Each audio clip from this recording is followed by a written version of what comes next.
Here is a sneak peek of today's episode's patron-exclusive content.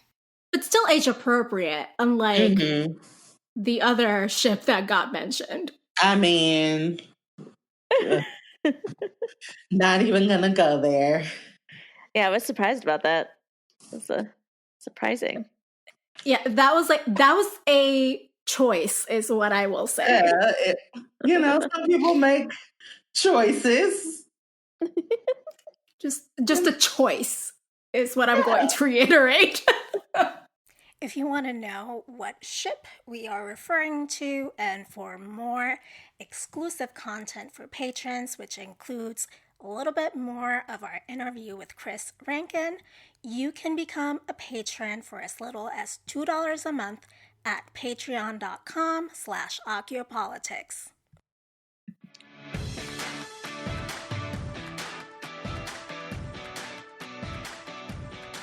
Hello. Welcome to Ociopolitics, a reread podcast making us wonder what the hell is the politics of Harry Potter. I'm Adri, one of your hosts, a recovering English major and person who, I don't know, is really excited about this episode. Yes, I'm Helene, your co-host, producer, and someone who is also really excited about this episode. I don't know what else to say. just fangirling very casually here, guys. Yeah, I'm Kay Alex, a co-host, a teacher that is almost there to Thanksgiving break.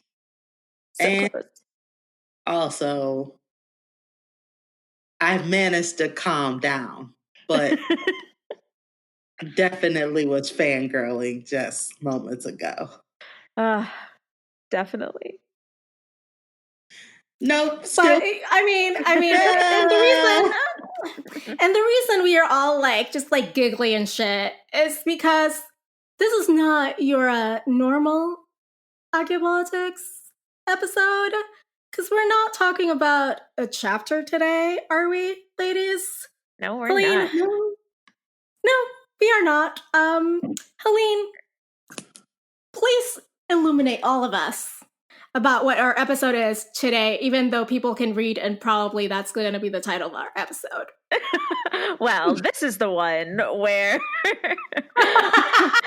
where we get to sit down and talk to Chris Rankin, who plays Percy Weasley in the Harry Potter films, and get all of his wonderful insights on the world and the series and politics, and also, of course, Percy Weasley, especially in kind of the context we were talking about in the last episode in the Ministry. It just all happened so beautifully, and kind of all the stars lined up for us, and we couldn't let this go. I am just going to chalk it up to all of us being dazzled because, Adri, where is the horn?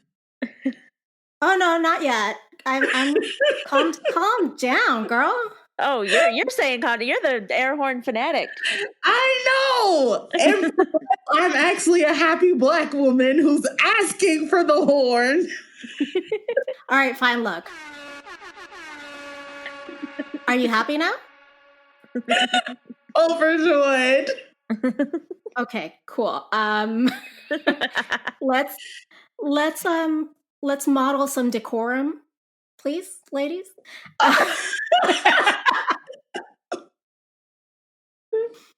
Anyhow, all become each other today. All right, so that being said, and air horns out of the way for now, because I was actually holding on to that air horn for the people who make this podcast possible. And do you know who that is? Our patrons. See, that's what I was holding on to, guys. Anyhow, thank you so much to all our patrons. Every little bit counts so that we can keep this podcast alive and hopefully get more interviews and talk to more people about characters who interest us and their motivations. So The fun thing is that patrons get access to extended episodes and bonus segments for as little as $2 a month. So, support us. Make us keep going. Get extra content. Also for $5 get a monthly sticker designed by yours truly. All the fun stuff. All the fun things, and still cheaper than Netflix and Disney Plus. And just as entertaining, if not more. Agreed. And now, without further ado, our interview with Chris Rankin.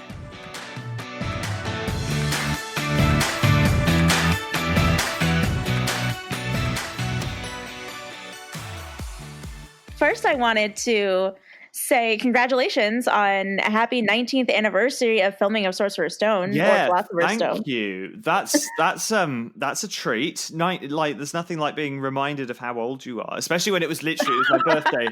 My birthday's the 8th of November, so it was my birthday just a few days before that. And I remember my 18th birthday was just before the first film came out, that week.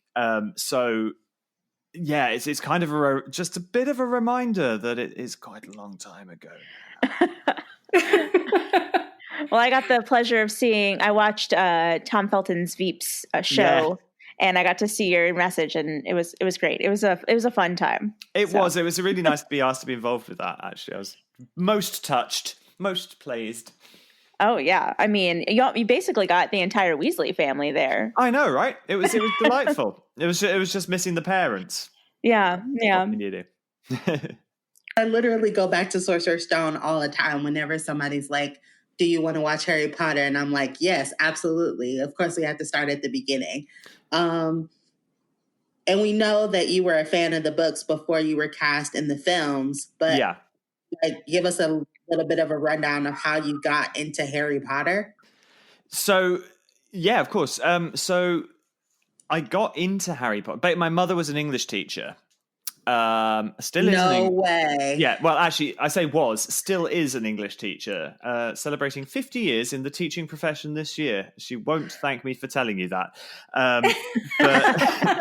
But I'm telling you anyway, because that's an achievement, right? It is. Teaching for 50 years in full-time education. But so say it louder for the people in the back, because I'm school English right now. My mom was teaching for 35 years, and then she was like, and I'm retiring, and I'm crafting for the rest of my life. Oh, yeah, the idea of my mum retiring is just an utterly terrifying thought. I don't think well, she says she's finishing at the end of this year. She said that for the last 6 years running. This time, apparently, she means it. We will see. We will see. It's the perfect time to make a smooth exit, because I'm only at lowly year 5, and I think about retiring every day. I mean, plus you'll have all this really unconventional teaching that you have to do this year. So they're changing it up on her in her last year, I guess. Well, to be fair, actually, my mum has been teaching for an online high school for 7 or 8 years now. So she's been fully prepared for this. Yeah, she's got it down. Yeah. Yeah. She sits in her kitchen with her little Britney Spears microphone on and shouts at the wall. It's great. But yeah, so she was teaching at the high school that I went to, and sort of the way tradition would kind of go is that the school librarian would give my mum a selection of books to take home for the summer holidays that would kind of be guinea pigged through me in a kind of, because I don't know, school libraries, the librarian gets sent sample copies of stuff, and then they're like, yeah, we'll have 5 copies of that for the library, or no, thank you. And it was when Chamber of Secrets had just come out. So it was Chamber of Secrets and Philosopher's Stone that I read in a day when I was 13, I guess. I think I was 13, maybe 14. Let's say 14. I can't remember. Honestly, it was so long ago. And then not long after, of course, Azkaban came out, and that was it. I was like, yep, fully involved now. Thank you very much. And then cut to a couple of years later down the line, and they were advertising on the television that they wanted normal kids to be auditioning and applying to audition for the film. And I thought, well, why the heck not? And the rest of it is essentially has been written down so many times that there's really no need. Has your being in the films reshaped how you look at the books, or do you hold your literary fondness completely separate from your cinematic view? They're two different things as far as I am concerned.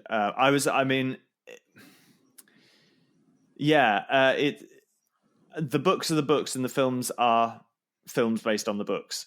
I've worked in TV and film for 20 years now. And so I'm used to sort of separating the two things in my head. I remember when the which one was it? It would have been the fourth film. When the fourth film came out and I didn't get asked to be in it. What a shame. Which was a surprise for me then, because I was still quite naive. I'd been in 3 Harry Potter films, but that was the entirety of my career. Like I knew nothing outside of Harry Potter as an actor. So when they were like, "Yeah, we don't need you," I was like, "But have you not read the book? Percy's huge." Yes. There's quite a lot you're going to be missing here. You mean Wallenby, right? Isn't that what it's called? Weatherby, all sorts.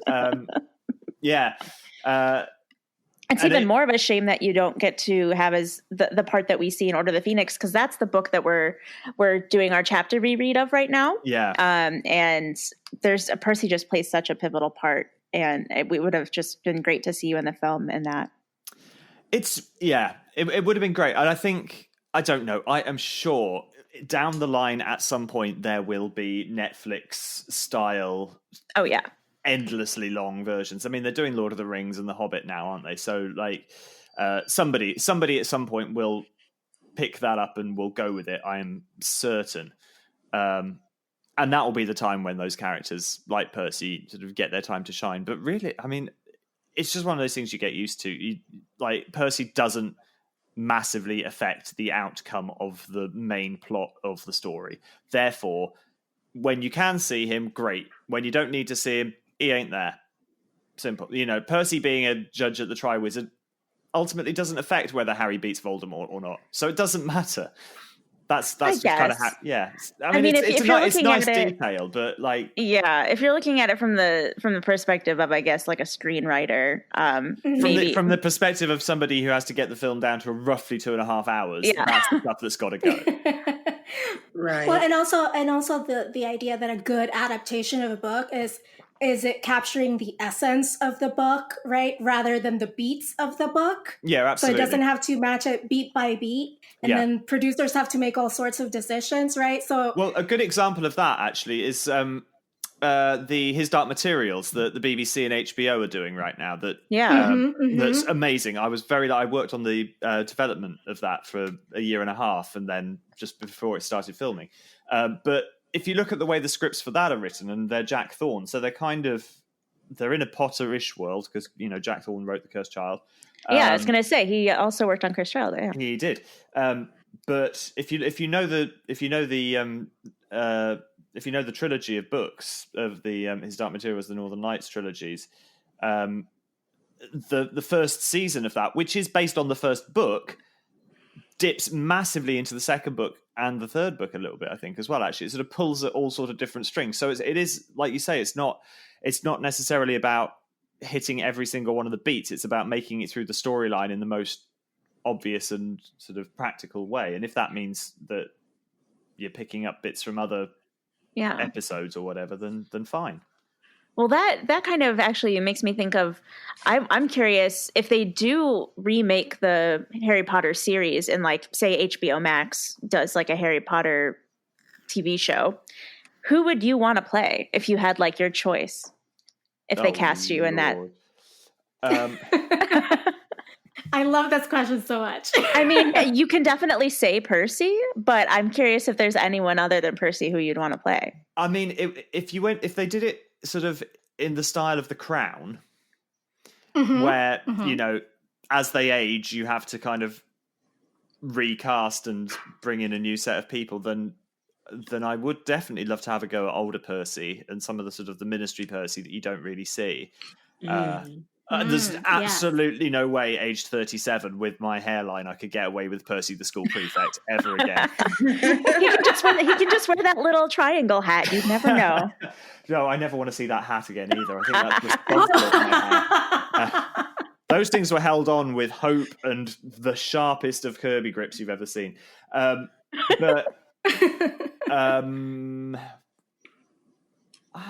don't know. It's such a tricky question because, like, I can't imagine playing anything but Percy, having spent 20 years of my life thinking and talking about the kid. But there are some really fun characters out there that just don't get. What about like Arthur? Ooh, Colleen, you're in my brain. Arthur would be fun. Yeah. It'd be very different. It'd be a very different Arthur to the one that Mark Weasley. That's definitely not his name. Mark Williams. Goodness me. Dad. That's the better. Yeah. It'd be a different one for sure. But yeah, I could go with that. Well, kind of switching gears to the more political aspect of our show, do you feel that the series has shaped your political beliefs in any way, having been like a fan from when you were younger, anything like that? I don't know if it's necessarily shaped my political beliefs, and I wouldn't necessarily say that Harry Potter has defined my kind of outlook on life necessarily, other than what I would say was that Harry Potter certainly, or the way I read it, and we'll probably come along to that at some point down the line, but the themes that I got from Harry Potter of love and acceptance and finding your people, and the kind of stuff that brings most of us to Harry Potter, the sort of the loner kid who finds a load of people who are just like him and goes, I'm not a freak. This is great. They fit very much into my outlook in life anyway, but they certainly, because they do that, and because Harry Potter and the way that I understand it fits in with my general outlook on life and how we should treat each other and care for each other and accept each other, I think they've kind of molded each other, if that makes sense. Does that make sense? So I think we should have been like a little bit clearer what we meant with politics, because usually people feel like politics and the way that we colloquially talk about it worldwide is like your affiliation with a certain party or like who you vote for or however. But like I think the way that we try to frame politics is like the things you value and like the things you hold dear and how you choose to treat others around you, right? So like I always think about like this study about children who read are often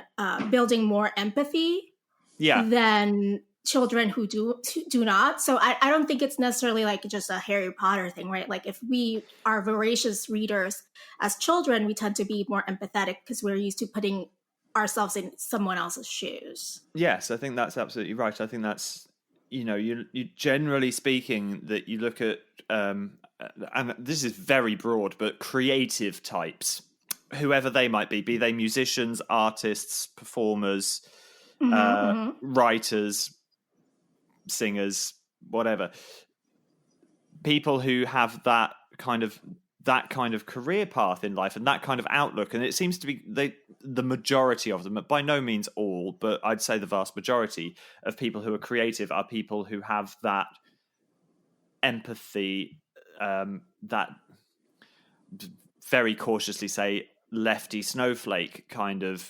mentality. But we do, it's true. The majority, I would say, of artistic people are left-wing, liberal type of people. Which is why Trump couldn't get a celebrity to like perform. No, we certainly don't count Kid Rock as a celebrity. So he is not. No, he's an anomaly. Oh man. Or John Voight. Yeah. And I kind of think about that in combination too, though, with and of course, because you've been in the industry for so long, and not just as Percy, but do you think that the term celebrity or even the idea of being a celebrity plays a part in your political stances? Like, are you unafraid to kind of, I mean, I follow you on social media. I think you're great, but like,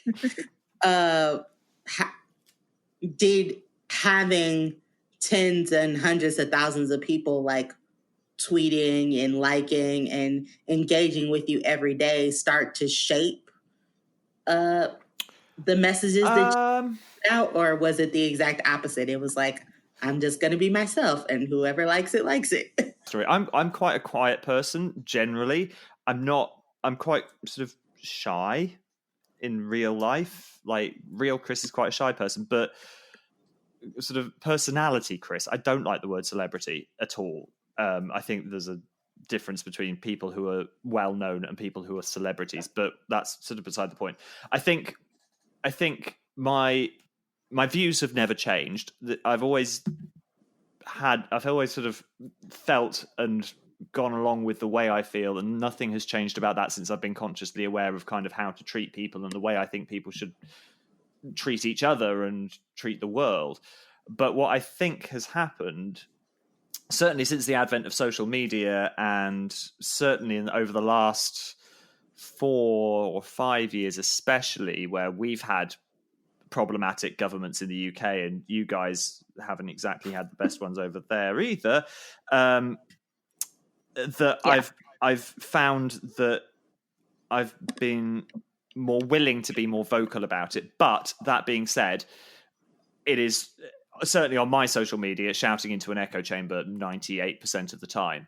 Like, I know I can be vocal about, you know, supporting gay rights and queer rights and trans rights and Black lives and the left and liberalism and snowflakes and anything else, because I know that pretty much all the people that follow me think exactly the same thing that I do. Otherwise, they're in the wrong place. Did that change at all when J.K. Rowling came out with her problematic views earlier last year, or I guess late last year, early this year? A little, not much. I've been very careful about how I've responded to this, because it's a complex position to be in. I've had people say to me, you should be supporting J.K. Rowling. She's the one who gave you your job. My response to that is no, she didn't. She wrote some books, some very good books that Warner Brothers bought the rights to. J.K. Rowling wrote the source material, but she didn't cast me, nor does she pay my bills. So I don't, and even if she did, I wouldn't have to agree with her. And that has nothing, yeah. And that has absolutely nothing to do with it at all. I've worked for many people who I know I don't like or share the same opinions as. It doesn't mean that they're less good as a boss. Do you know what I mean? But we're not the Breakfast Club. We won't ask you to name names. No. But I mean, it's just life, isn't it? You know, everybody's worked for somebody. They're like, oh, can't stand. Yes. You know, like I have nothing in common with this person at all. But they're good at their job and they pay my bills. So, you know, we don't have to be friends. We just have to get the job done. That being said, I've been very careful not to specifically criticize J.K. Rowling, more specifically criticize that message, because it's that message that is very problematic. J.K. Rowling is not me. She's not related. What? I know, it's a surprise to everybody. But I don't want to get into a slanging match with anybody. Everybody is entitled to have their own beliefs and their own opinions, and that is their personal choice.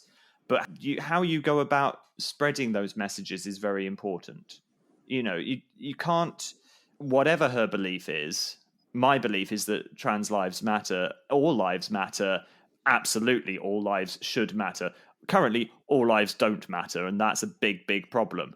But I have grown up surrounded by gay, lesbian, trans, queer friends and family members, and they're my people. They're people I identify with on so many levels, and I'm going to stand up and protect them from any kind of hate, wherever it comes from. And it kind of doesn't matter that it's J.K. Rowling to me in that sense. That's at the nub of this, and I still don't quite think I understand personally what it is she's been trying to say. I haven't quite, in my head, I haven't quite worked out where this is going. Do you know what I mean? Yeah. Chris, I really like how you talked about, like, let's talk about the idea that is so hurtful to a lot of people rather than the person spouting it, because just because she has the most visibility doesn't mean that other people don't have the same ideas. Yeah, and it's like, it's a completely separate thing, but I'm sure there are very nice people who vote for Trump. Oh yeah, but for does sure. that mean I should immediately hate them because they have completely different ideas on what is something else or what isn't? Absolutely not. I could disagree vehemently with people, and there's people who I'm very close to who I have absolutely nothing in common with in that respect.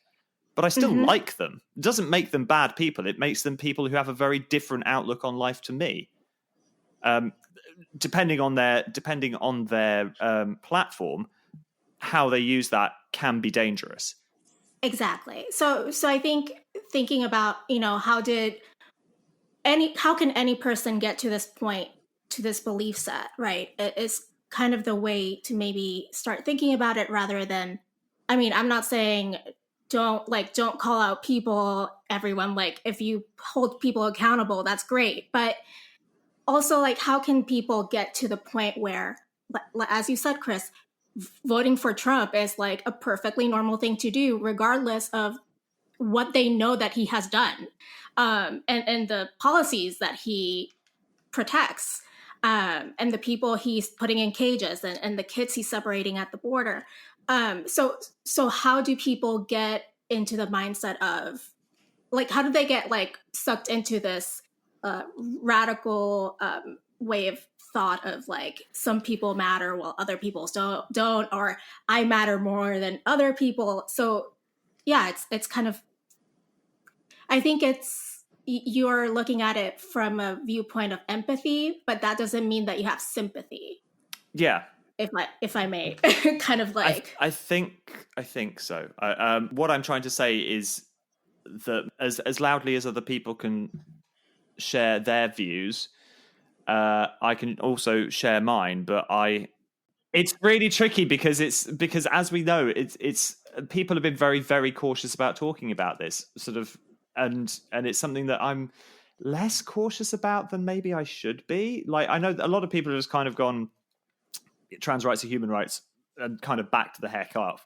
But I've got my best friend's daughter's trans. One of my ex-colleagues is trans. I've got people that I'm really, really close to that I consider family who are trans, who are non-binary, who are on the LGBTQ rainbow in various different ways, shapes, and forms. And I think it's important that if I want to support them. That's what I'm trying to say, because they need supporting, quite honestly, but not because they need supporting.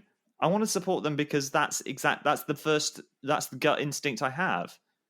Like, it's not, oh, well, they're the minority people, so we should probably support them because they're a minority group. Well, but they're at their core, they're people. That makes them no difference to anybody else on the street as far as I'm concerned. But people are scared, people are uneducated about it, or miseducated about what these feelings and what it's physically and emotionally and mentally like to feel like you're in the wrong body. And it's important that if you don't understand it, that you either ask or don't say anything. Like, if you don't know, find out. And if you don't want to find out, shut up. Quite honestly, is my opinion. Well said. Not that applies. Not that that's necessarily pointed at one specific person. That's just my general thing on life. If you can't be bothered to educate yourself, shush. Quite honestly. Yeah, then please don't add to the conversation you know nothing about.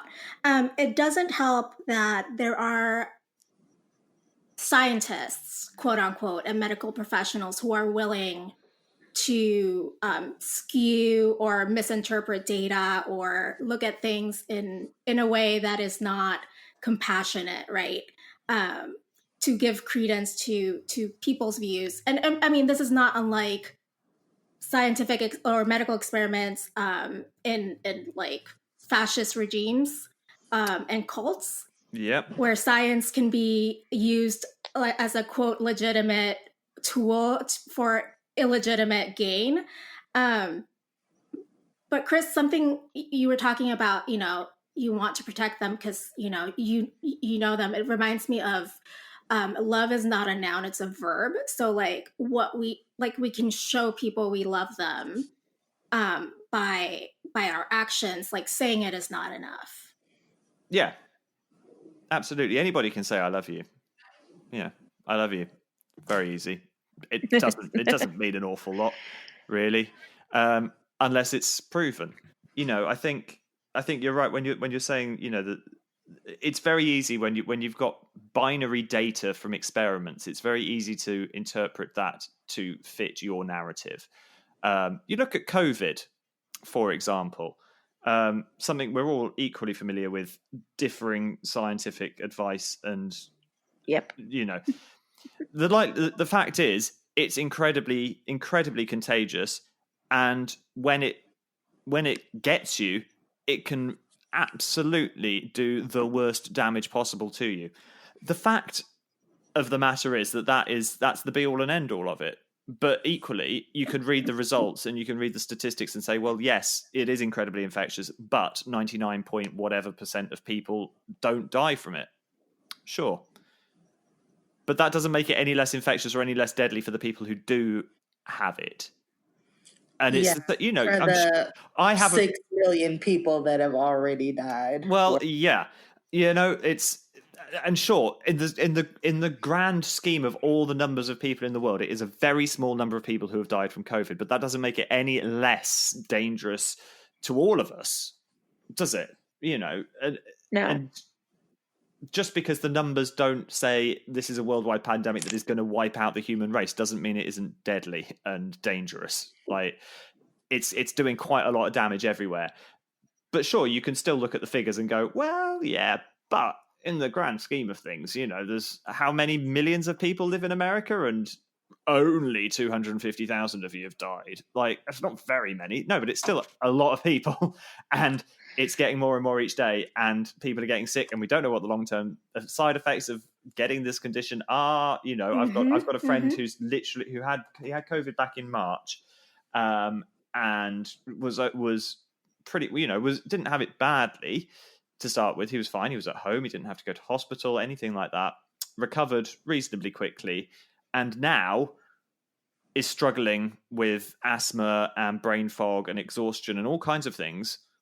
Oh, no. And that's months later. We don't know what the sort of long-term prognosis is for this. But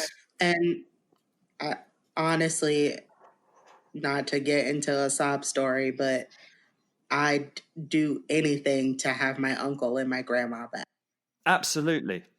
Who wouldn't? Absolutely. I can't. And my job, I mean, your mom, we're teachers, so we see our kids in a different way now. Having to sit through conferences and talk about family members that are no longer with us, or activities that the kids were looking forward to that they can't do anymore, or your introverted kid is now we're also now getting into the mental health aspect of COVID. And that's a whole other. Yeah. And privileged people are like, oh, I don't have to deal with anybody now. I get my food delivered. I watch Netflix. I watch Hulu. And meanwhile, I have 13 and 14-year-olds who are can you read to me because I haven't heard a voice in 5 days? Or I mean, I'm, I can't imagine what it's like to be a teenager going through puberty in this current kind of like living in your bedroom kind of world. I'm 37, and I've honestly really quite struggled this year from a mental health point of view. It's not something I've ever had to deal. I've not really ever had problems with my mental health before, but I've found myself becoming incredibly anxious about everything this year. So I feel that. It gets everything. It gets everything and everyone. We went up to it's my other half Ness's birthday today, so we went to see some of her family under the guidelines that we're allowed to here in Wales at the moment, which meant standing 2 meters apart from them and wearing face masks. But that's the most people I've been in a room with since March, and it's a bit scary, to be honest, because you're like, oh, you're getting a bit closer than I'd like you to be, please. And you find yourself backing up against a wall if somebody's getting into a conversation with you. But it's also exhausting. It's just we're all weary this year, I think, now as well. But hang on, we kind of got completely sidetracked from what I was trying to say. So about 10 minutes ago, which was about science and sort of how you can interpret things in many different ways. And I think I'm trying not to get all kind of actory and when I read it, but you look at a script or a play and you can interpret a character in any different way you like, but numbers are very black and white. I think I'm not a scientist. I dress up and shout in an evening for a living. That's my job. But I don't know.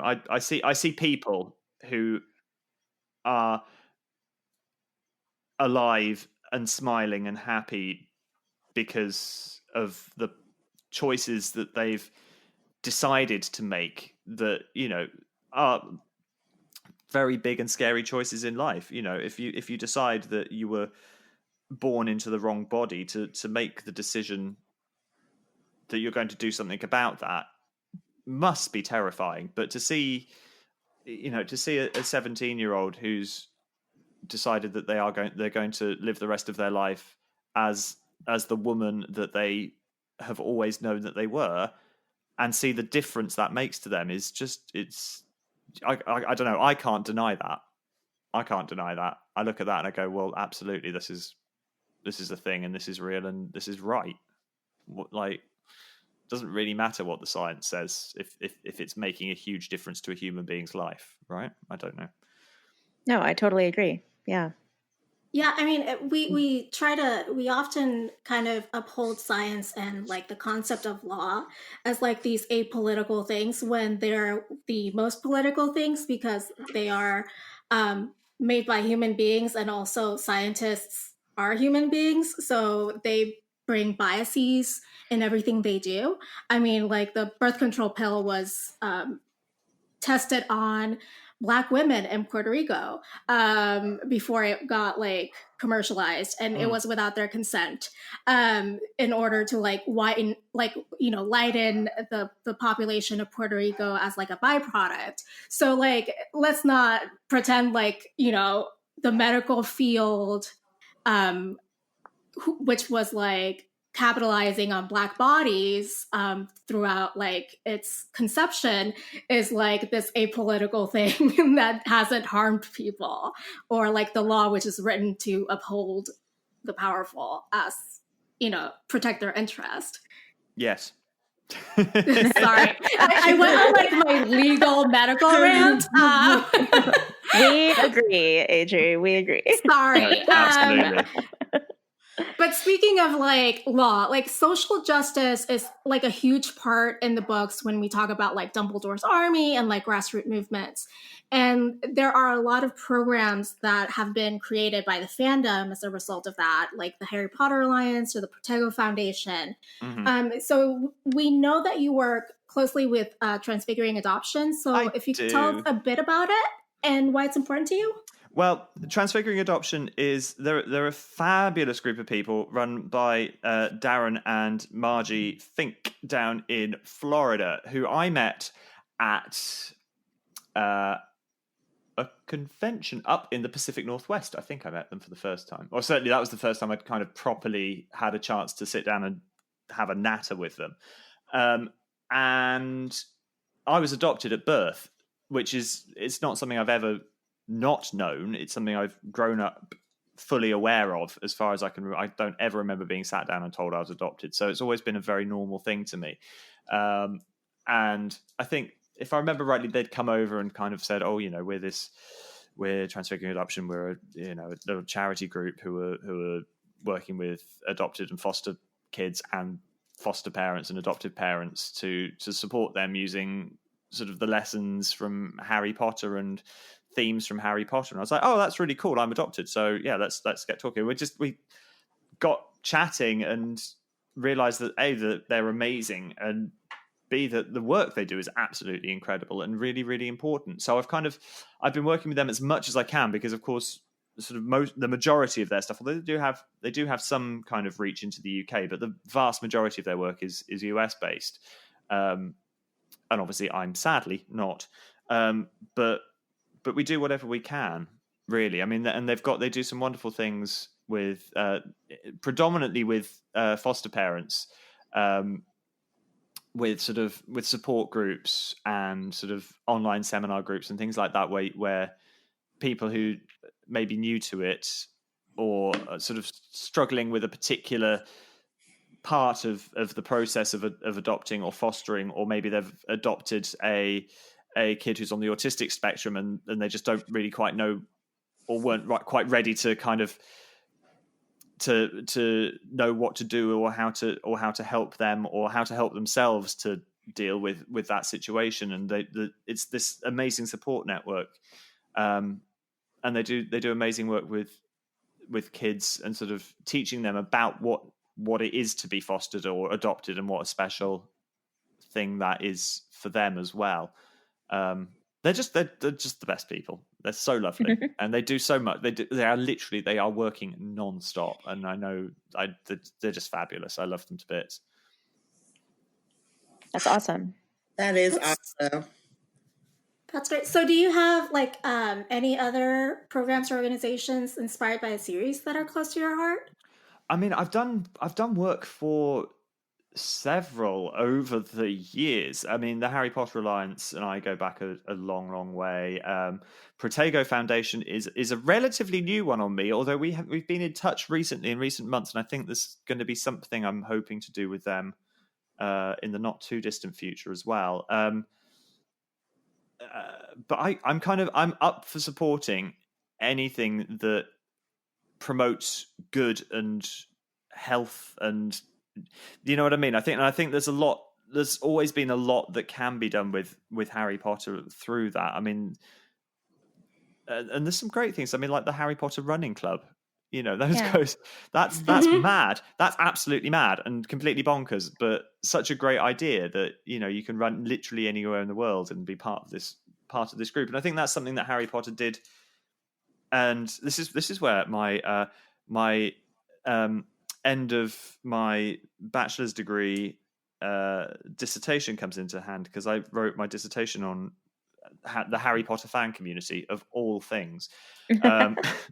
Mostly because mostly because I was being quite lazy, and I thought I'll write about something I know.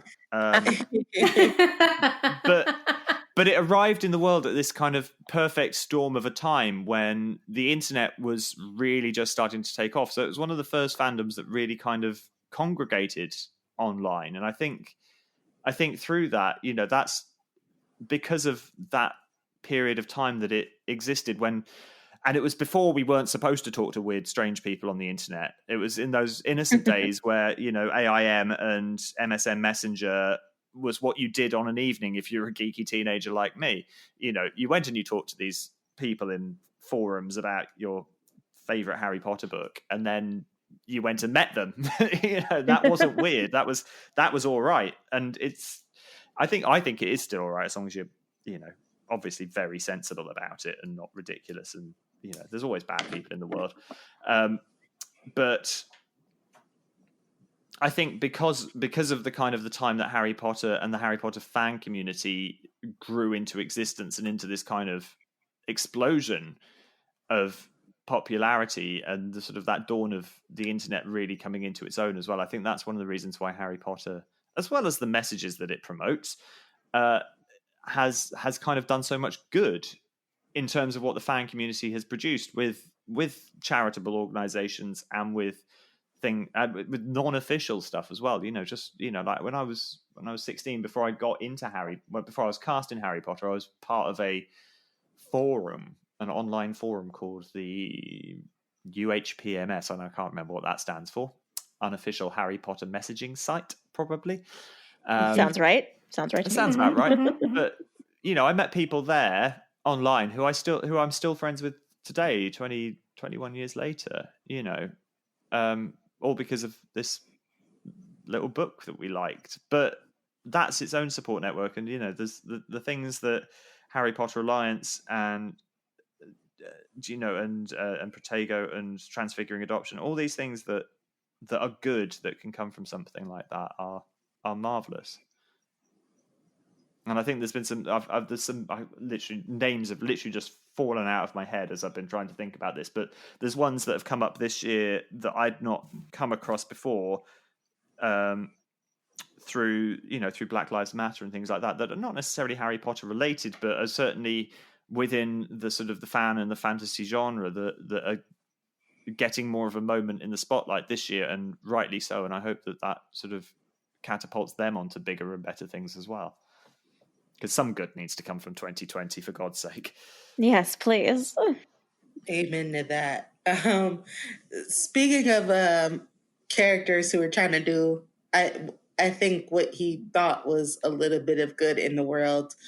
Can you just tell us a little bit from your perspective, like why you think Percy was the way he is? Like, I mean, obviously, like as you said before, we had this author who wrote this book, but especially as we've been reading Order of the Phoenix, like we had a really long conversation about what do you think makes Percy the way he is? I have 1.5 theories about this, which is my main one is that he has serious middle child syndrome. Relatable. And it's backed up by a few things that I've kind of taken as my assumptions for him. Firstly, he is that kind of, if you exclude Ginny for a second, only because she's the only girl, so she kind of fits into her own little category in that sense, in that she's cherished and special because she's the girl that I'm pretty sure Molly Weasley always wanted and nearly didn't get. Yeah. He's sandwiched right in the middle of Bill and Charlie, Fred and George, and then Ron. Now, Bill and Charlie are both incredibly erudite and dynamic characters who I can't remember I always forget. I get them so mixed up. One of them was head boy. Were both of them head boy? Can somebody tell me? I think they were both head boy. I think they were both. They both. Bill was head boy and Charlie was captain of the Quidditch team. There we go. But it was made perfect. Yeah. So they're both very high achievers and both very, very bright in their own fields, and have both gone on. But I mean, by the time we start the books, they've both gone on to do great things that their parents are incredibly proud of them for, and constantly going on about how wonderful it is that they're working for Gringotts or they're out training dragons or whatever. And then immediately below him, he's got the twins, who, for a start, are identical twins. So are special and unique and always get all the attention because they're twins, because let's face it, everybody who sees a pair of twins goes, "Oh, you're identical. You're twins. That's exciting. Do you speak at the same time? Do you have the same thoughts? Do you do, and everyone's always interested in twins. And not to mention the fact that although they're probably not the most academically minded of characters, they're very, very smart and very, very entrepreneurial, I suppose, is the best word for them. Like, yeah, they've got it sorted. They know exactly what they're going to do, and they do it well. They run an illegal tuck shop, an illegal joke shop, and then go on to have a shop on Diagon Alley that seems to do very, very well for itself.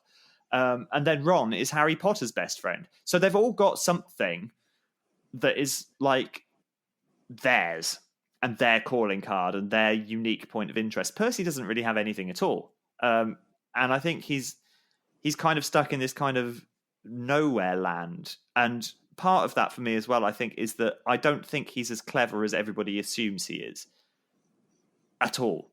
Because the way I read Percy was that it's always brought up that he's always in his room studying. Oh, he's in the library studying. Oh, he's doing his homework. He's writing an essay. He's doing his, he's constantly learning and constantly working. And my question that I kind of asked myself is that because he's incredibly bright and he just wants to know everything, or is it because he really struggles and therefore he works extra hard just to keep up and just do as best he possibly can? And I think there's a couple of mentions in the book of where Molly Weasley kind of talks about how proud she is of Percy for achieving what he's achieved, like it was almost not expected of him. Does that make sense? Like, yeah.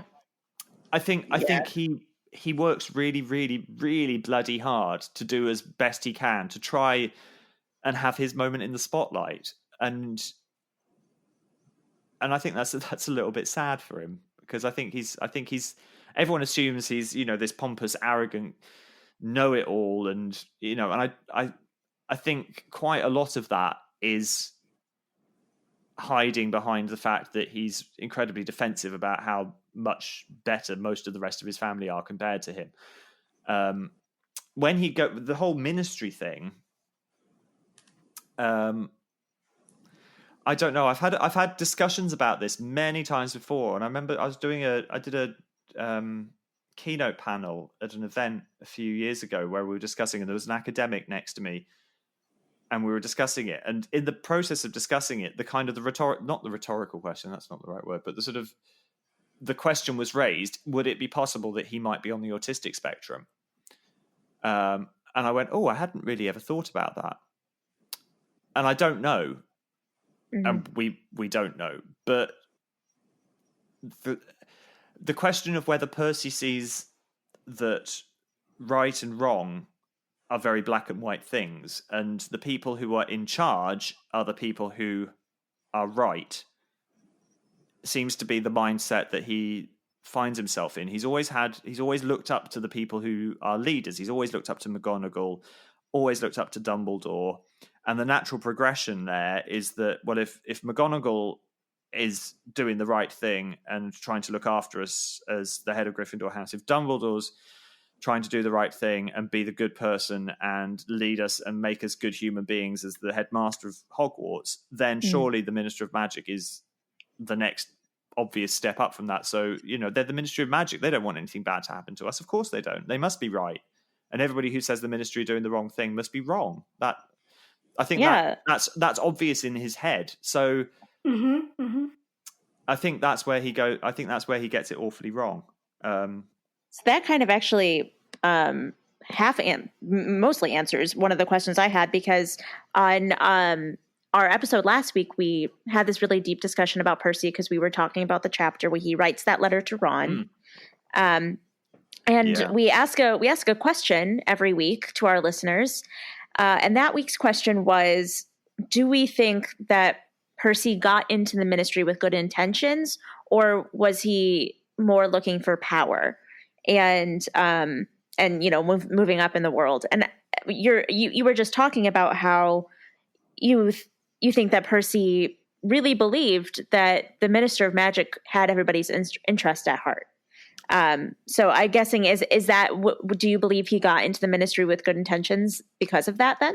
I think so. I don't think Percy has a bad bone in his body, honestly. I think he's incredibly defensive because he's been mercilessly bullied by his twin brothers, and probably Bill and Charlie as well, and Ron to some extent. Has a bit of a chip on his shoulder about being a little bit of the black sheep of the family, but just wants to do the best he can in life to make his family proud. He's got these two brothers who, Molly Weasley's constantly banging on about how wonderful it is that, they've been to Egypt to see Bill doing, Charlie, and it's always kind of, aren't they wonderful doing all these exciting things? And Percy's a bit like, yeah, and I'm stuck in my room studying, and nobody says thanks to me. All I get is, Percy, big head boy. So I think he does it with all good ambitions, and he sees that his dad's the head of some, completely irrelevant department at the ministry, but his dad's a ministry official. And I think he sees that as a success, as a route to success and a route to a good achievement. I don't think it's an ambition. I don't think it's a power streak. I think it's just him trying to do and achieve the best that he possibly can in order to be thought of and seen as a good boy, really. I get a lot of people always go, Percy should have been a Slytherin. Percy should have been a Slytherin. I'm like, I honestly don't think he should. I don't think ambition is a bad thing to have in life. And I think, ambition doesn't make you a bad person. There must have been good Slytherins. Ambition doesn't make you a bad person. No, not at all. And if you just go along with Percy being, incredibly ambitious, which there's no denying he is, then absolutely he should be Slytherin.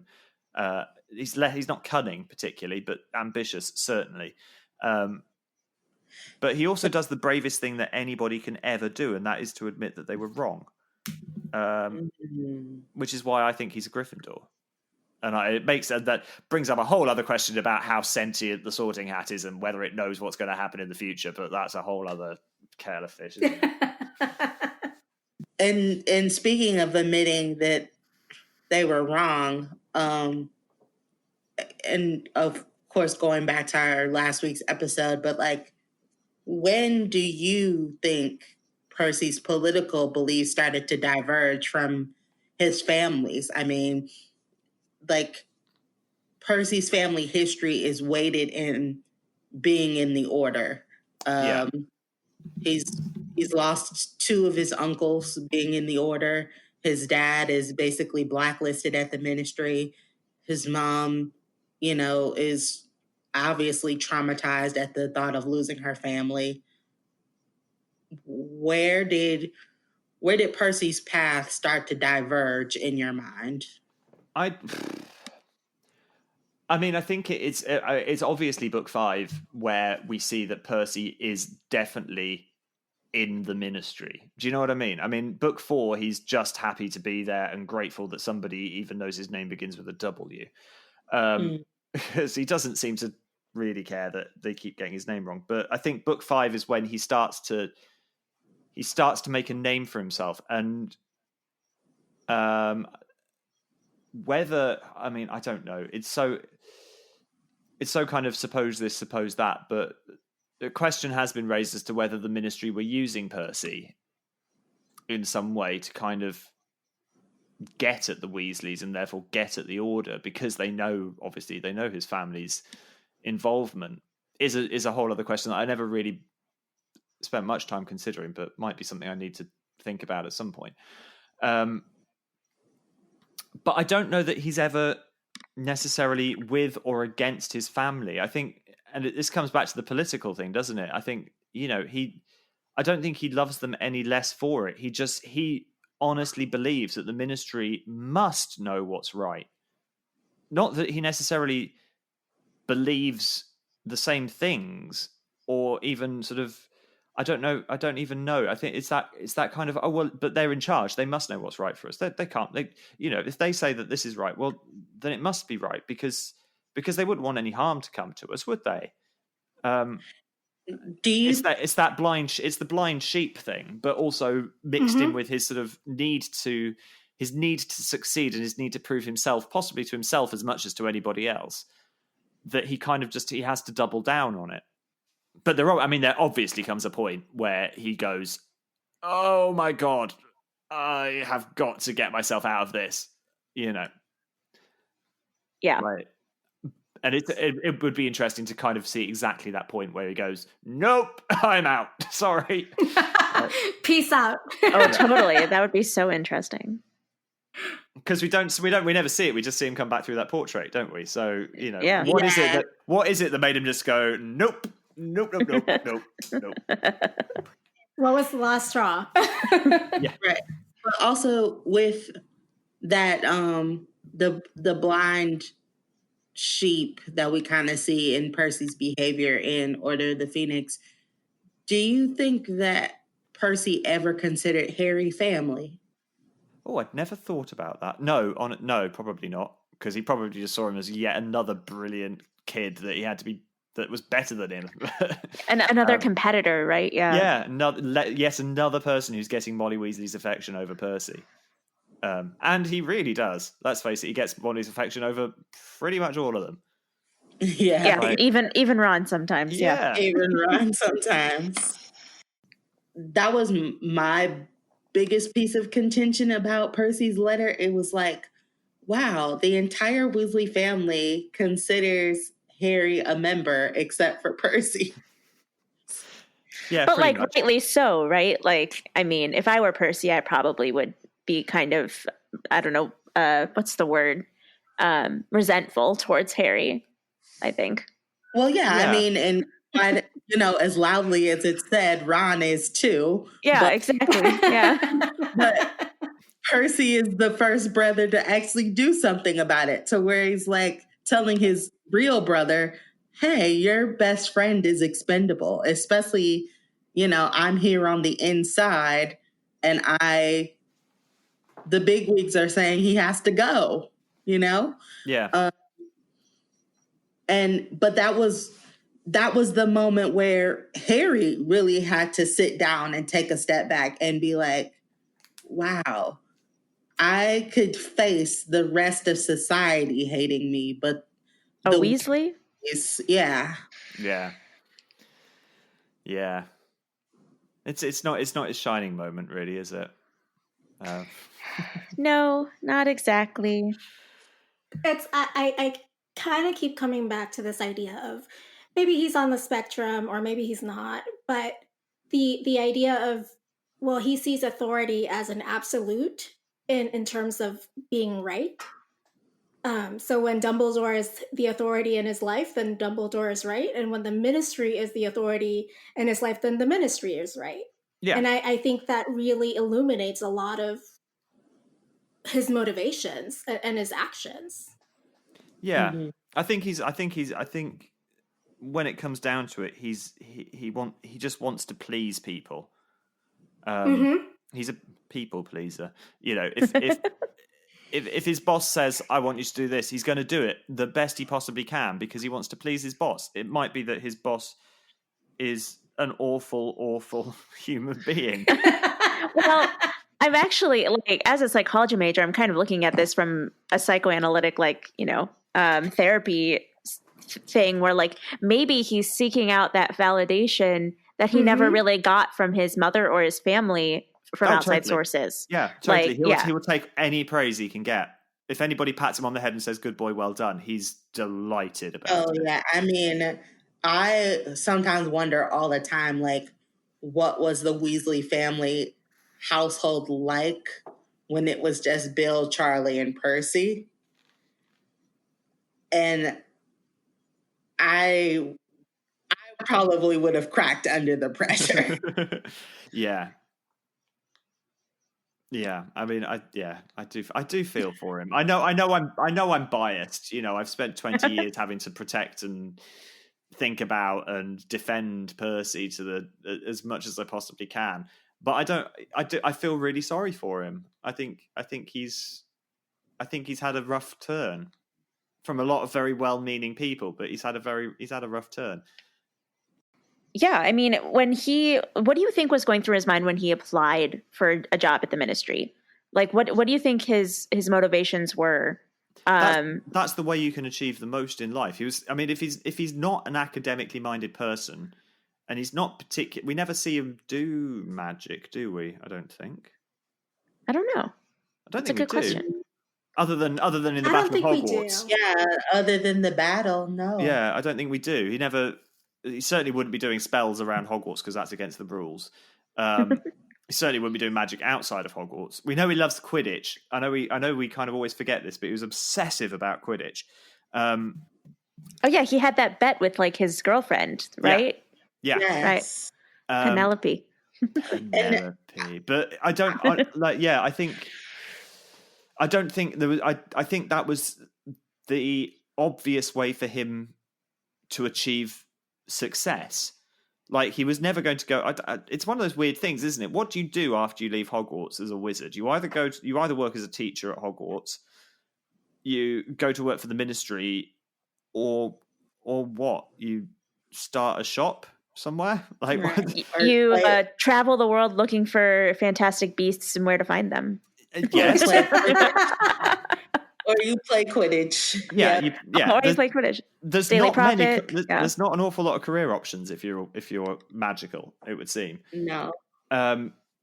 Teaching was obviously, probably from my point of view, not on his list of things to do. Probably because he wasn't that great at anything other than, memorizing facts and getting them in the right order on tests. Yeah, I think he probably very much looked at a list of things that head boys and head girls had done and went, oh, well, they did this, can't do that. They did that, can't do that either. They went to work for the Ministry and worked their way up through the ranks. Well, yeah, I could do that.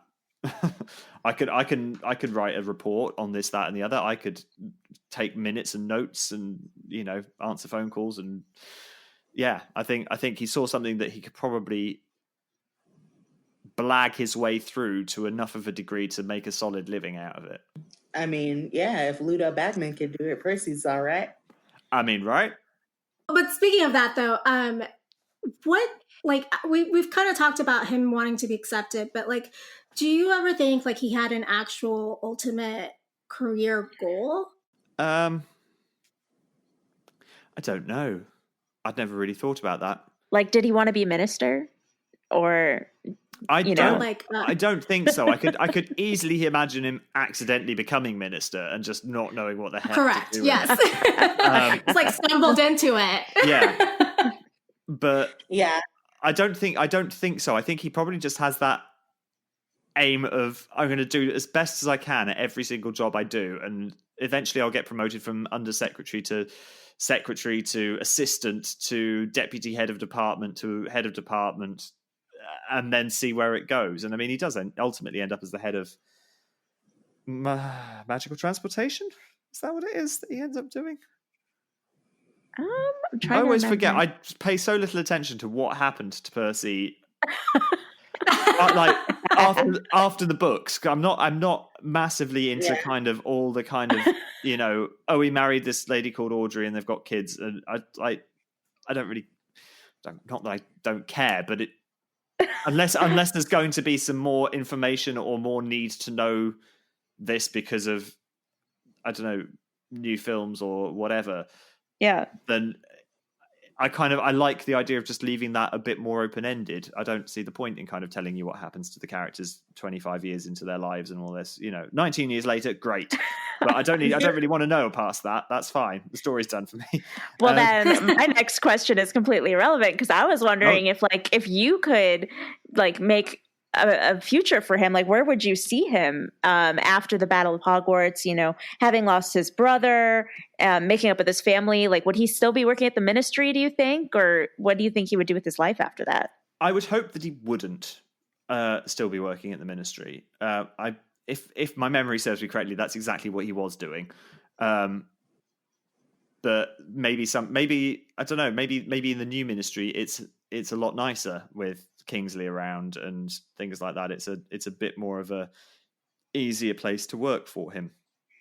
I think he would just want a comfortable, quiet life after. And to be honest, I think they all should just have a nice, quiet, comfortable life after their right. nightmare of Deathly Hallows. But yeah, I think he'd probably just want something nice, easy, 9 to 5, where he can come home and spend time with his family. it'd be quite nice to see him doing something awful, like, you know, sitting in the attic of Weasley's Wizard Weeges and just doing the account. Do you know what? 20 years later, I still can't say Weasley's Wizard Wheezes without having to really concentrate on it. Weasley's Wizard Wheezes.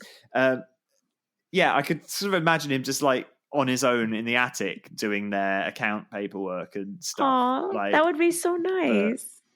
You know, keeping himself to himself and letting them get on with it, where they all kind of tease him, but still kind of love him a bit more than they did before. Because continuing that family dynamic all the way through. Yeah, exactly, but just with a little bit more affection and slightly less just, you know, outright humiliation. I happen to think Percy would be a great uncle. Just saying. I think he would. He wouldn't be the kind of extravagant bonkers uncle, but I think he'd be that comfy uncle that always has some nice sweets and, you know, gets you a sensible present on your birthday, like a really an interesting book that actually you'll really like, even though it seems like a boring present. This is making me so sad that we don't get to see Percy in The Cursed Child. Not that I've read The Cursed Child, I've seen The Cursed Child. I'm not the biggest fan of The Cursed Child, but it would have been nice to see. Understatement. Yeah, it would have been nice to see Percy. Because, the one nice thing I think about Cursed Child, I don't know if you've seen it or read it or any of that, but I've read Act 1 and then decided that I wanted to see it before I read any more of it. I have then decided that I probably will never go to see it because you're not missing anything. Yeah, it's probably better to just see it rather than read it, honestly. But the one probably good thing that in my opinion, about Cursed Child is that we get to see some of, you know, these stories wrap up. We get to see Dumbledore's portrait speaking to Harry. We finally get to see him tell him he loves him, things like that. And it would have just been nice to see Percy's story wrap up and at least see him getting along with his family again, because we get to see him come and apologize and say, you know, like, I was wrong. I want to be part of this family again. And I'm sorry. But we don't really get to see we don't get to see their relationship after all is said and done. And, you know, how was the Weasley family changed after losing Fred, and how did that bond them? And it would just be so interesting to see that. Yeah, it would be interesting. And who knows? Maybe one day we will, but in what format, goodness only knows these days. True. So. Do you read fanfic, Chris, or do you just avoid that? I do sometimes.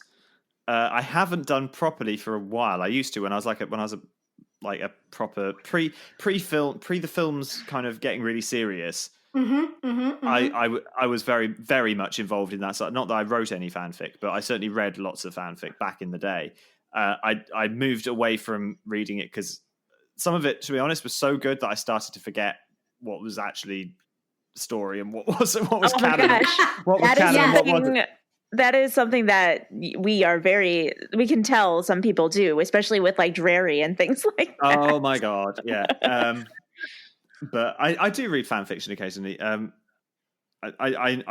enjoy the more subversive fan fiction. I'm not ashamed to admit that I thoroughly enjoy reading ridiculous slash fiction when it's presented to me. Chris, I'm curious, when you were reading the series for the first time, did you have like a specific character that resonated with you? It might be Percy, it might not be. So I was just curious. It's tricky.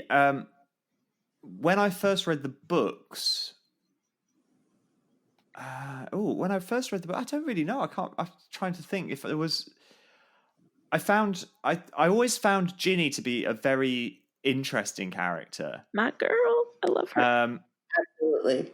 Because Chamber of Secrets was. This is ridiculous and weird, but I read Chamber of Secrets first. That was the first book I read, and then I went back because it had just come out. So it was the one that I was given in the kind of when I was saying my mum used to bring books back from the library for me to read and essentially approve for the school library. It was Chamber of Secrets. So Chamber of Secrets was the book I was given. Read this, see what you think. And I read it and went, this is great. So I read Philosopher's Stone immediately and then carried on, and then read Chamber of Secrets again, and then carried on from there as they came out. But yeah, so I remember thinking that Chamber of Secrets Ginny was a really interesting character because she's so quiet and shy, but very feisty and passionate. And do you know what I mean? There's that kind of like she keeps herself to herself, but cross her and you will know about it. And I was like, oh, that's a really interesting way to look at it, especially for a kid of her age as she was in Chamber of Secrets. It was quite an interesting way to read a character that age who was so kind of, there were so many kind of things about her that were that were 11, 12-year-old girl, and then occasionally she'd just come out with this thing that you're like, that's her mother right there, you know. That's like she's all this sort of quiet, shy, unassuming kid, and then all of a sudden Molly Weasley appears out of nowhere. It's quite fascinating. But then I got cast just like weeks after Goblet of Fire came out, so at that point I not instinctively or consciously, but you can't when you're playing a part of a literary character in a book series that's still coming out, you can't help but read it from your character's point of view, I think, because it's the character that you are in some way, shape or form reading a book going, at some point I'm going to have to do this, so I'm gonna read it from his perspective, and that's the character I'm going to look for and look out for and kind of think about more so. But there are some great characters in that series. You know, I always thought Tom Riddle was a fascinating character as well. Like, as opposed to separate from Voldemort, I found Tom Riddle a really interesting character. I found the whole storyline about the Gaunts that I wish we'd been able to see. Yes. I found that really interesting. When we disappear off into the backstories, I found that really, really interesting. So do you have a favorite book? Because right now it sounds like Half-Blood Prince might be your favorite book, but it's Chamber of Secrets, actually. Okay. I was going to say, I think Chamber of Secrets is his favorite. Yeah. I mean, if it is the one that... if it's the one that introduced you to the series, I mean, totally. Yeah, it's the first one I read, so I'm fond of it for that reason, but also I think and I will be honest with you, it's a while since I've read any of them. It's the one that is the most able to stand alone, I think, as a story.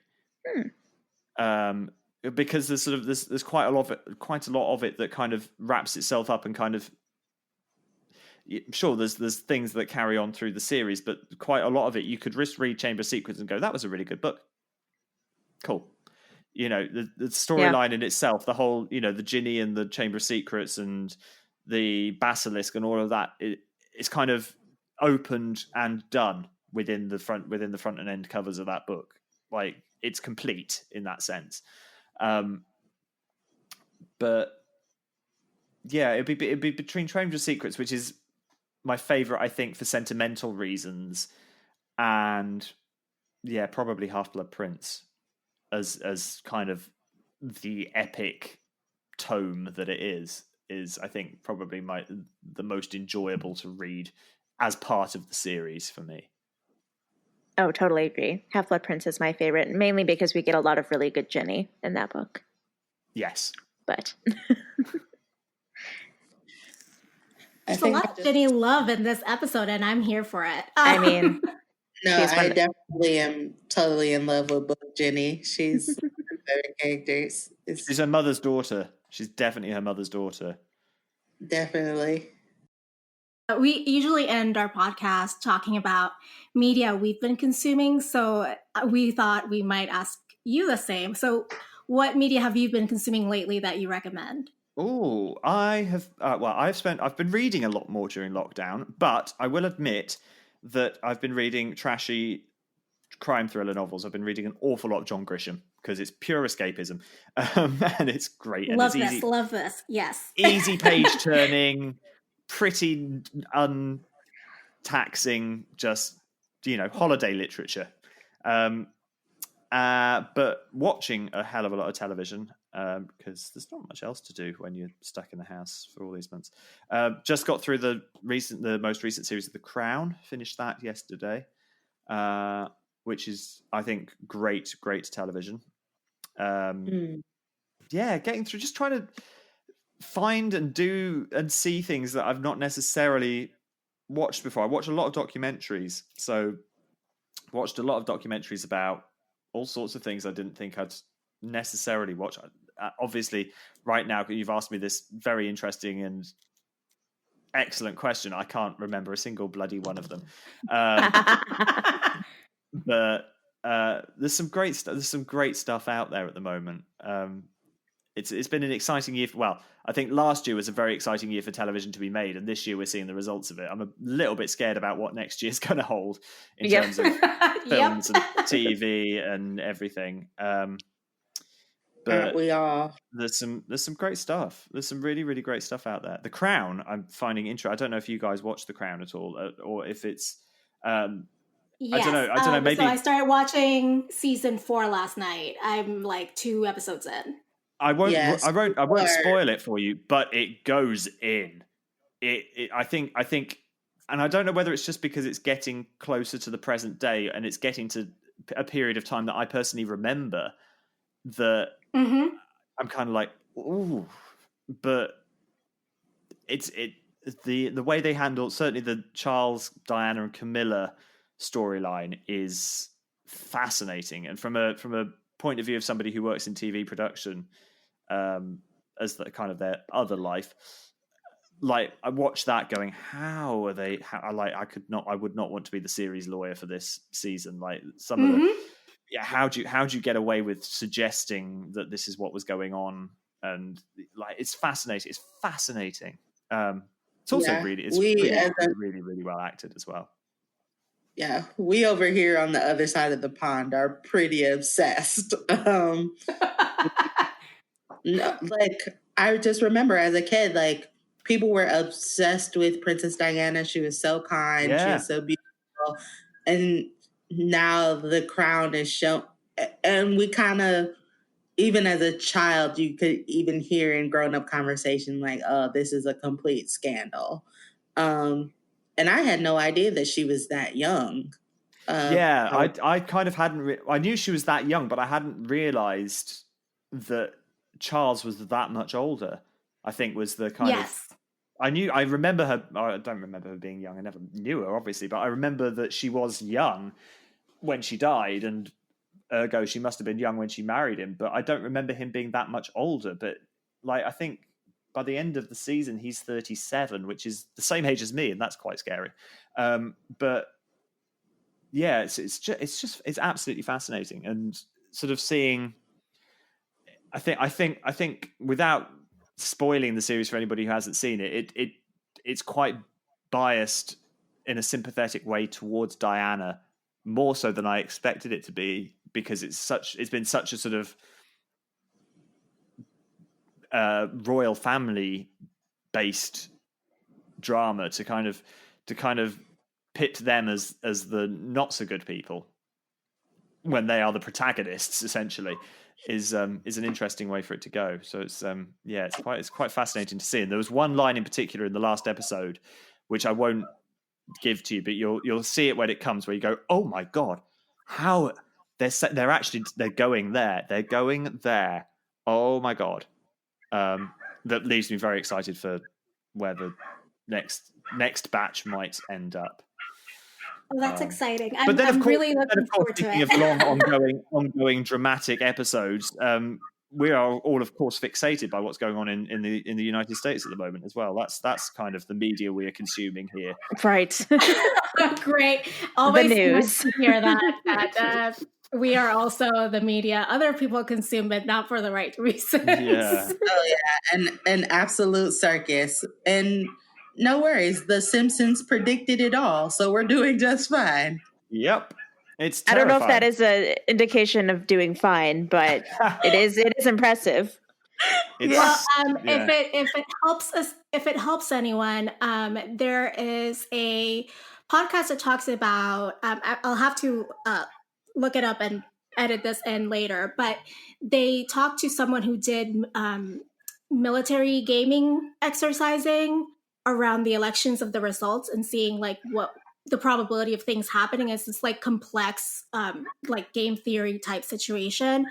And honestly, the game that had the less horrible results for our democracy was the current scenario we're in. So like it could be worse? Question mark. It could be. I mean, he could have been re-elected. Well, which was like completely, I mean, as someone who lives in Texas currently, and I do live in San Antonio, which is a large city, very liberal, but understands that the makeup of Texas is not the same as where I'm on. I'm in. Like, I was like, yeah, he could win again. Like, I have seen the people that gleefully vote for him. Yeah. And in some ways, terrifyingly, it's like not literally, but if you kind of suspend your disbelief for a minute and just sort of sit back and watch in a neutral way, you can almost see why people think he's amazing. But and that's the terrifying bit. That's the bit where you go, oh my God, I can totally understand why people think he's brilliant. But and I mean, and even to bring it a little bit closer to home, I live in Michigan, which is like 20 minutes away from Detroit. Yeah. So I live in Oakland County, but all of my family and everybody lives in Wayne County, the county that the canvassers are basically saying shouldn't count. So like my family is up in arms, like, holy crap, like we have to watch everybody as they're recounting our votes and going down to the convention center and arguing about counting the vote.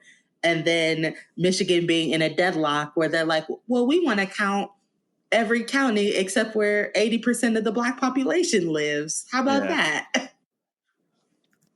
So, I mean, it's exciting times here at home. Even though they may not, I mean, they're not going to succeed legally because they have no legal basis for any of their arguments for any court.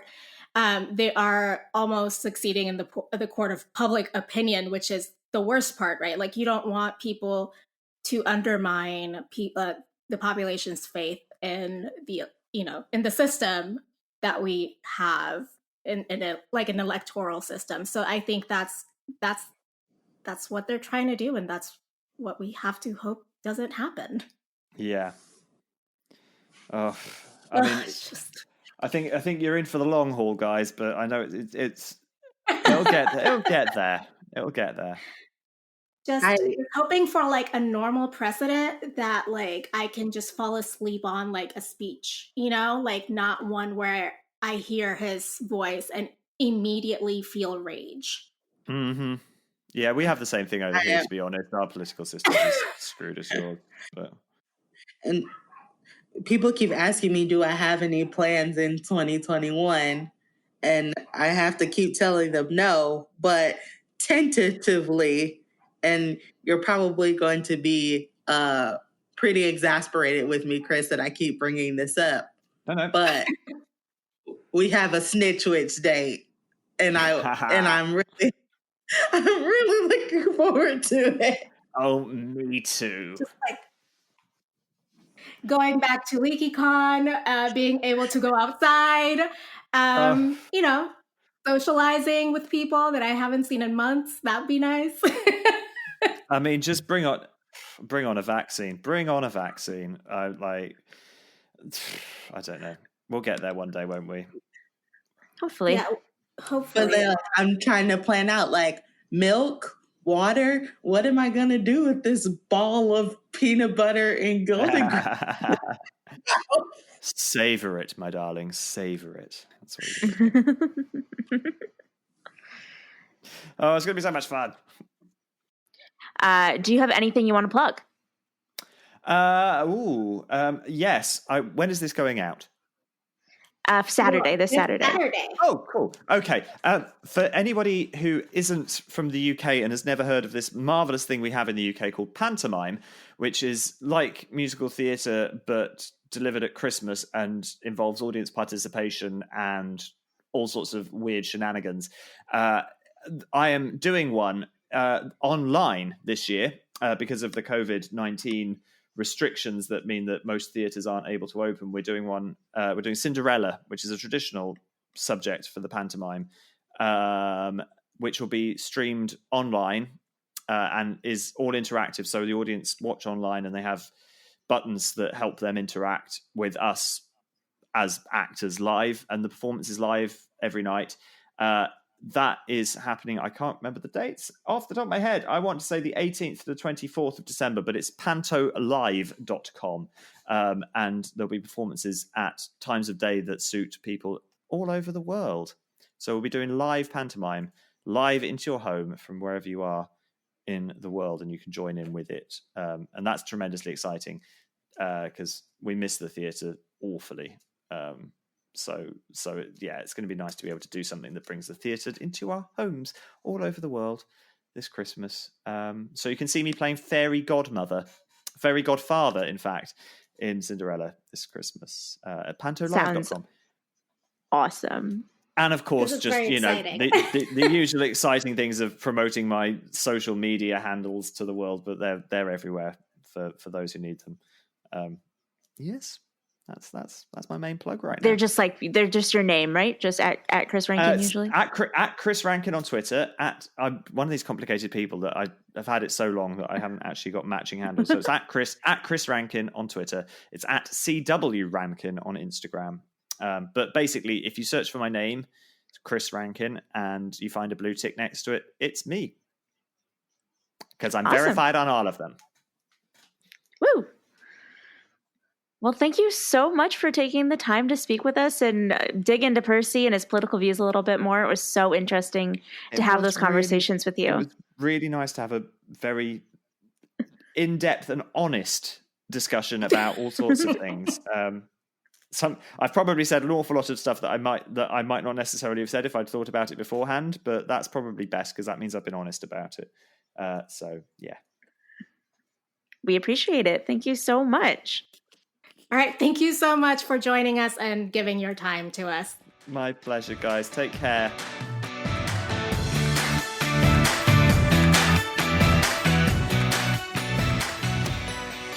Now, KLX, tell us all about the media you've been consuming and what you want to plug this week. Well, I've been pretty much on a nostalgic kick because I got a new TV, kind of like a early Christmas Black Friday gift. So wait, that really does. You're welcome. So, kind of preparation to actually be in front of the TV. Nostalgic cartoons have been where I'm at. So, Recess is on Disney Plus, and the Rocky and Bullwinkle show is on Amazon Prime. So I've been kind of kicking it back and forth between those. But Netflix has announced that Tati Gabrielle, who plays Prudence on Chilling Adventures of Sabrina. Yes, is going to be joining the cast of You on Netflix. So I'm going to use the holiday to catch up on that. So I am ready for the absolute adventure that I think You is going to become. I love Chilling Adventures of Sabrina, and I love You, so I'm ready for that. That is awesome. Yeah, Prudence was one of my favorite characters on Sabrina, so I am really ready for it. I was so surprised she became one of my favorite characters because I usually do not because she was set up as on episode 1 as the quintessential mean girl, and she's the Cordelia. Character development. I'm sorry, what? I was going to say she's the Cordelia of Chilling Adventures of Sabrina. So her character development and growth throughout the series just blew me away. Yeah, that was a Buffy reference, by the way. If I mean that wouldn't have made any sense to anybody who hasn't seen Buffy. So Cordelia is a Buffy character. Well, we know what Helene's been watching. Oh, I mean, 24/7. It's not my media this week, but I mean, I'm constantly just watching Buffy on repeat. So, what is your media this week? Well, my media is I've been watching, as I mentioned earlier in the episode, a documentary series on a cult. The specific cult is one we probably all know and have heard of, called Scientology. One of those interesting religious cults. Yes. Although I don't know if we can really count it as. Also, it's not a religion. It's like a. Scientology is one of those really interesting cults that like flirts with religion for the tax purposes, but like is really a self-help cult like NXIVM. Yeah, it's weird. So I'm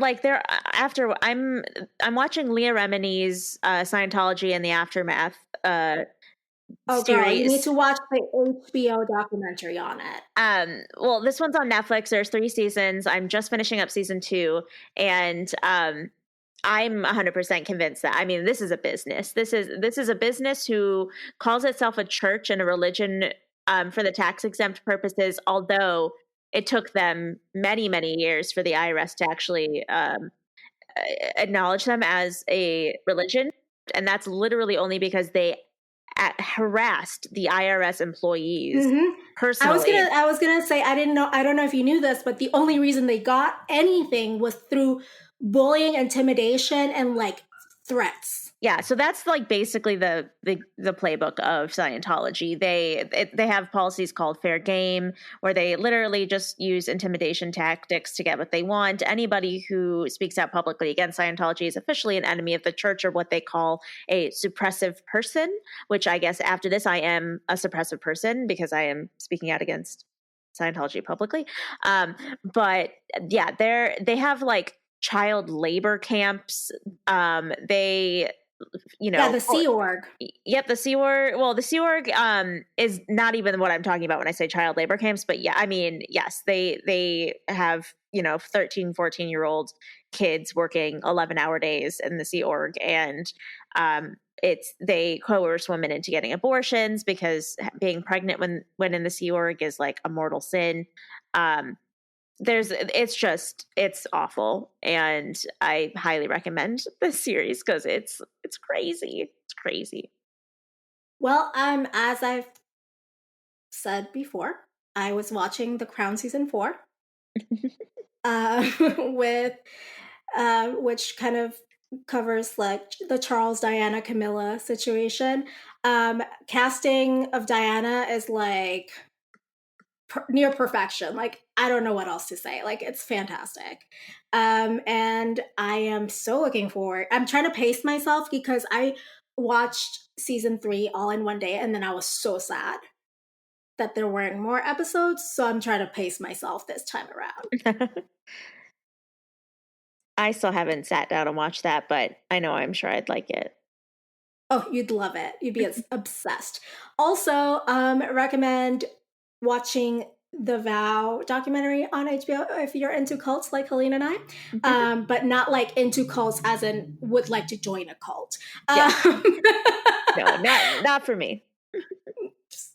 It's a hard pass for me. And also, so that's a good primer on like the NXIVM cult, and then Seduced on Starz is a good deep dive into DOS, which is the sex trafficking / sexual abuse ring within that.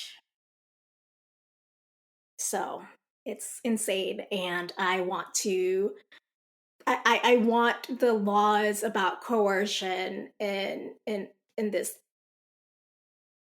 supposedly land of the free to be better so that we can protect vulnerable people.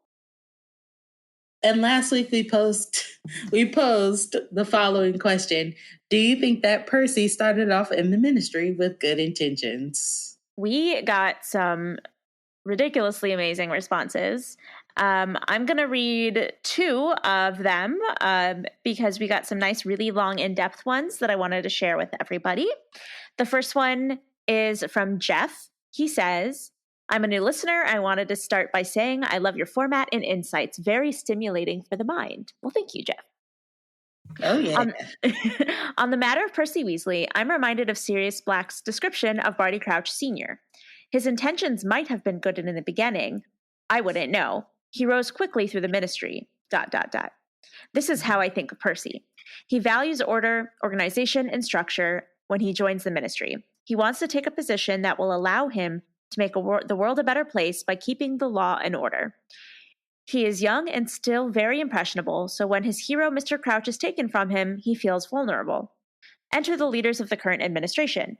Fudge, Umbridge, and I assume a number of other articulate ministry seniors who offer to show Percy the strings that control the system while promising that he can hold them someday if he can only learn to embrace their idea of how the world works.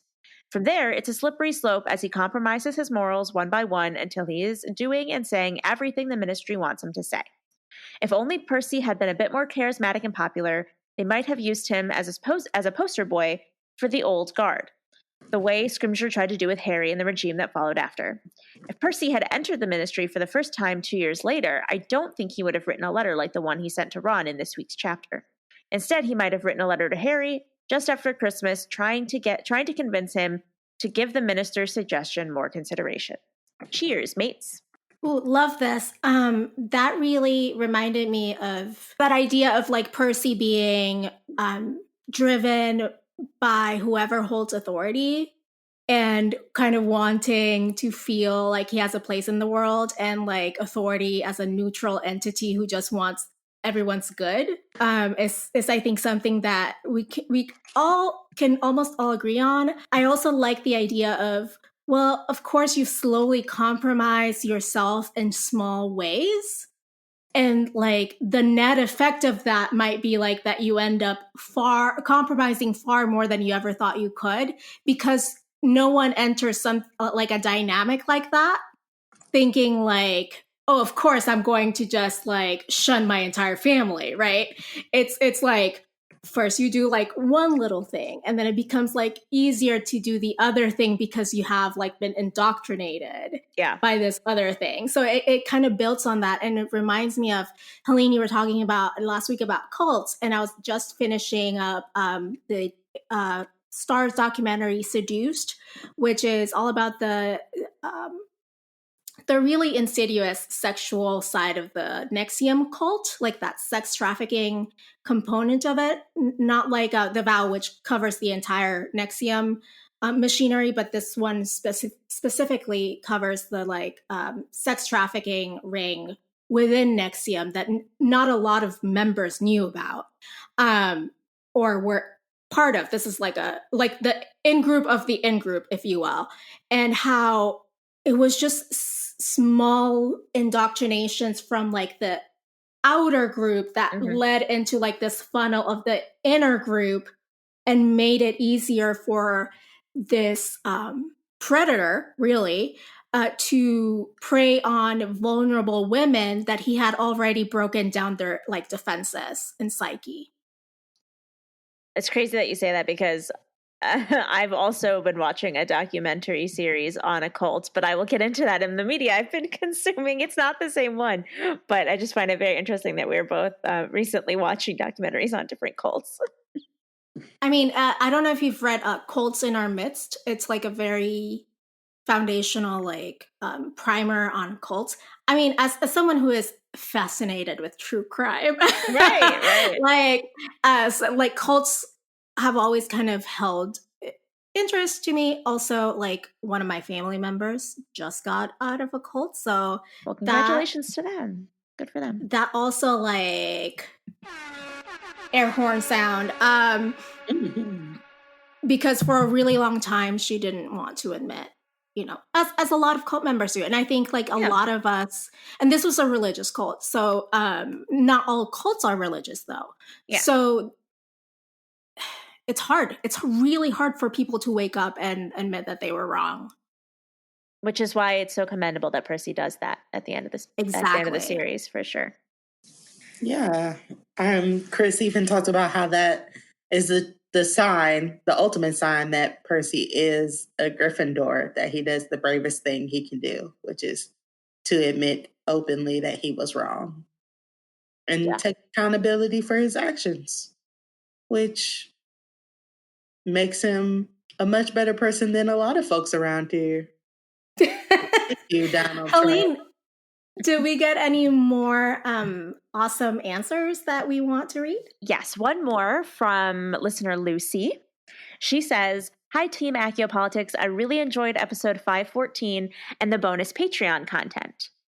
In response to this week's podcast question, I think Percy started off with good intentions, but for me, a key point is that his idea of public good was framed by an establishment that he sees himself represented in.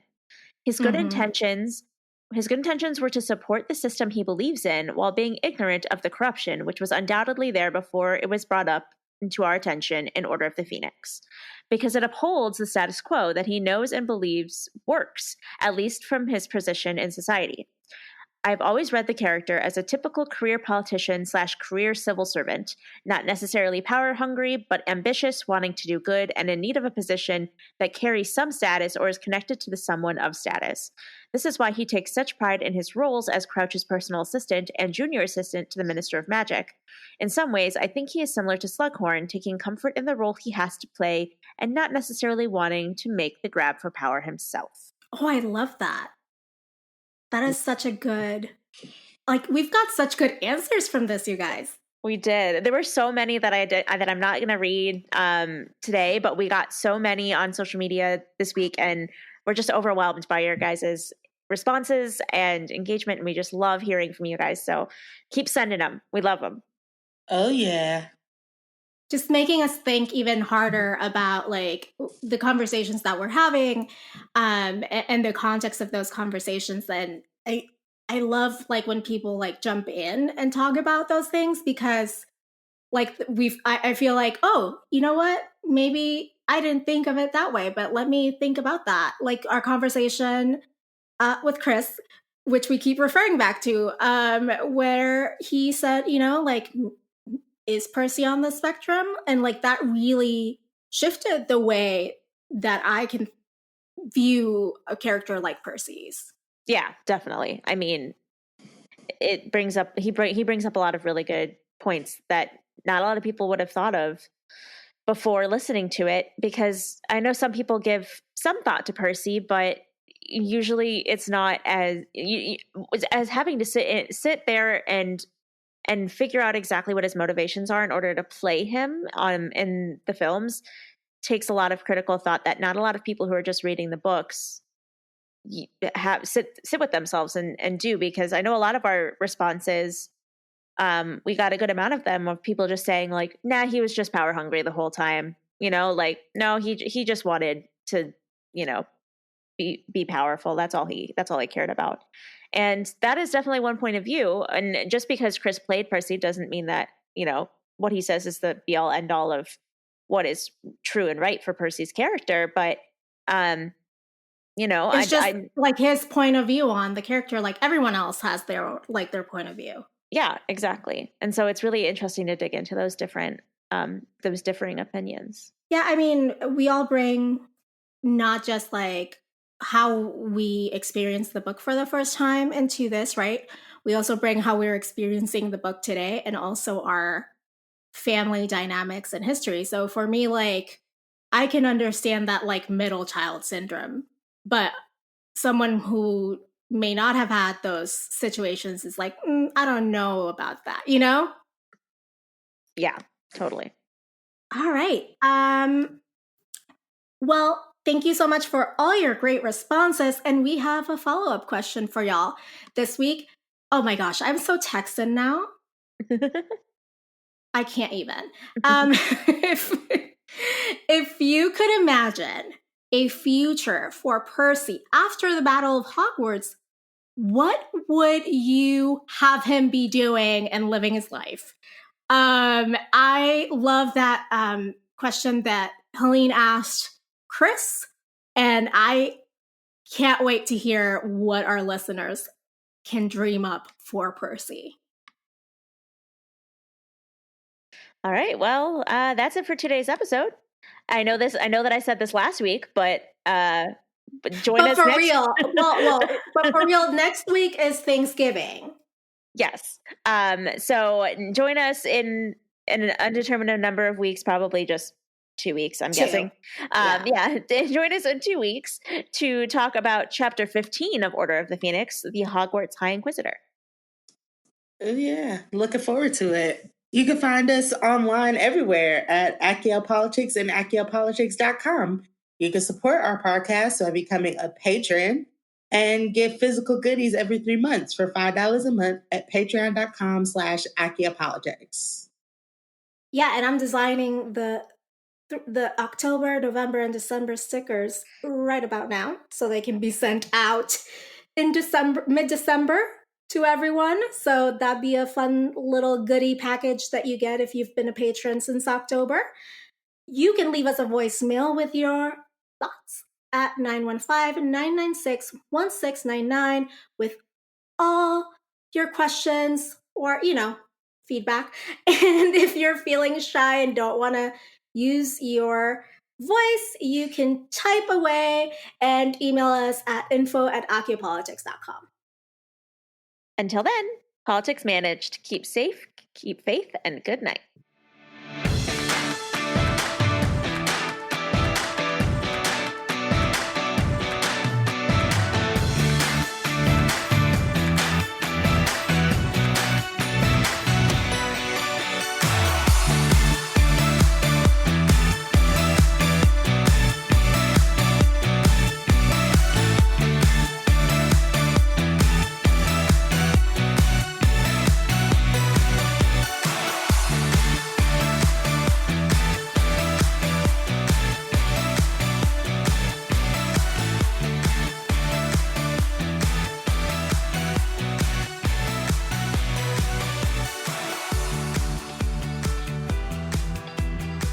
Conversation we're about to have, right? Are we going to cut this before or after? We'll see. I'll have to edit myself.